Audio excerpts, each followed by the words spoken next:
கிருபையும் இரக்கமும் உங்களுக்கு உண்டாவதாக. நம்முடைய ஆண்டவர் நம்மை கலிகூற பண்ணுகிற தேவன்.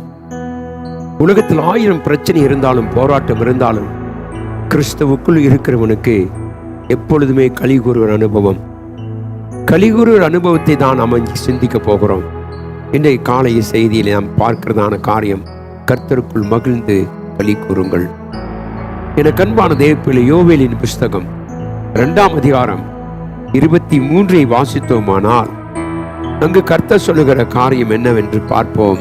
சீயோன் குமாரரே, உங்கள் தேவனாய கர்த்தருக்குள் மகிழ்ந்து களி கூறுங்கள். அவர் தக்கபடி உங்களுக்கு முன்மாறியும் பின்மாறியும் ஏற்கனவே வருஷிக்க பண்ணுவார். என கண்பான தேவ பிள்ளையே, தேவனுக்குள் நாம் களி கூறுவதற்கான காரணம் என்ன? ஏன் இந்த உலகத்திலே நாம் கர்த்தருக்குள் களி கூற வேண்டும், மகிழ்ச்சியாக இருக்க வேண்டும், சந்தோஷத்தோடு இருக்க வேண்டும்?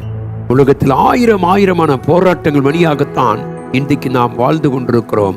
ஆனால் கர்த்தர் சொல்லுகிறார், நீ கர்த்தருக்குள் மகிழ்ந்து களி கூறு. ஏனென்றால் நான் உனக்கு முன்மாறியும் பின்மாறியும் தருவேன். தோட்டத்தை விளைச்சலை நமக்கு ஆசீர்வதிக்கிறதுக்கு முன்பாக நம்முடைய வாழ்க்கையை முன்மாறியும் பின்மாறியும் ஊற்றப்பட வேண்டும். நம்முடைய வாழ்க்கை அநேகருக்கு ஆசீர்வாதமாக இருக்கவே கர்த்தர் வைத்திருக்கிறார். நாம் ஒரு சில காரியத்துக்காக நாம் தேவனை மறந்து நாம் போய்விடக் கூடாது. கர்த்தரை நாம் துதித்து மகிழும் பொழுது கர்த்தர் சொல்லுகிறார், முன்மாறியும் பின்மாறியும் பொழியும் என்று கர்த்தர் சொல்லுகிறார்.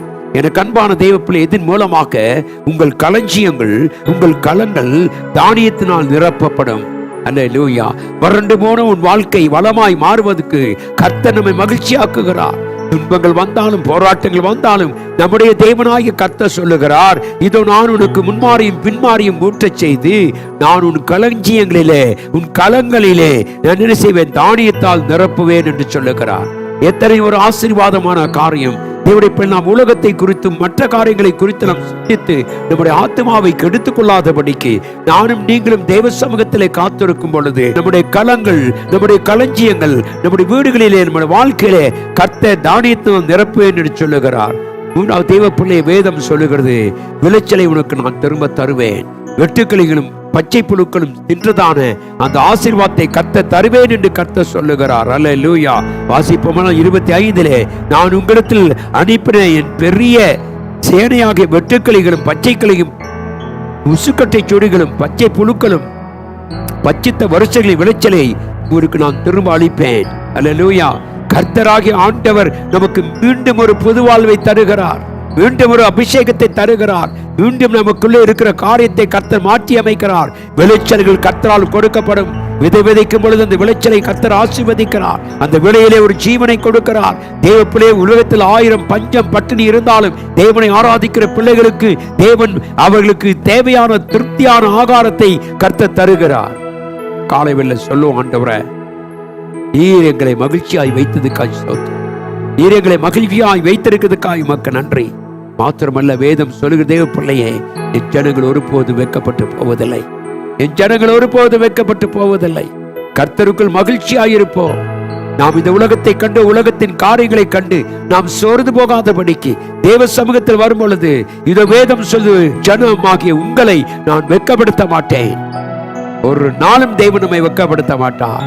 அவரை உறுதியாய் பற்றி கொண்ட மனமுடையவன், அவரை நம்பிக்கையாய் கொண்டிருக்கிறவன், அவரை ஆண்டவர் என்று ஆராதிக்கிறவன், அவரை சமூகத்திலே காத்திருக்கிறவன், வேதம் சொல்லி, என் ஜனம் ஒருபோதும் வெட்கப்பட்டு போவதில்லை. என் தேவ ஜனமே, இந்த அதிகால வேளையிலே நீ மகிழ்ச்சியாயிரு. கர்த்தரை நோக்கி பார், அவர் உனக்கு வாசல்களை திறப்பார். அவரால் ஆகாதது ஒன்றுமே இல்லை. ஆகவேதான் கர்த்தருடைய வசனம் சொல்கிறது, கர்த்தருக்குள் நான் மகிழ்ச்சியாயிருப்பேன். அந்த நம்பிக்கையோடு கூட இந்த கால வேளையில கர்த்தருக்குள் என்ன வந்தாலும் நாங்கள் மகிழ்ச்சியாக இருக்கிறோம் ஐயா. சோதனைகள் வந்தாலும், போராட்டங்கள் வந்தாலும், பிரச்சனைகள் வந்தாலும் எங்கள் தேவன் எங்கள் மகிழ்ச்சியாய் வைத்திருக்கிறதுக்காக ஸ்தோத்திரம்.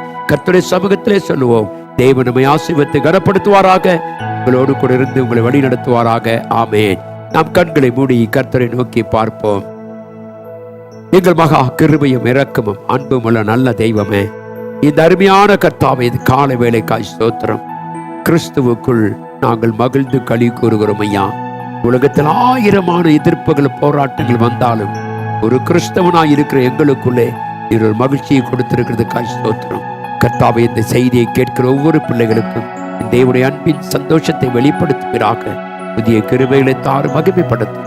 தேவ கிருபை, தேவ ஆசீர்வாதம் எங்களோடு கூட இருக்கும்படி ஜெபிக்கிறேன். சகலத்தை பொறுப்பேற்றுக் கொள்ளும். தொடர்ந்து சமூகம் இருக்கும்.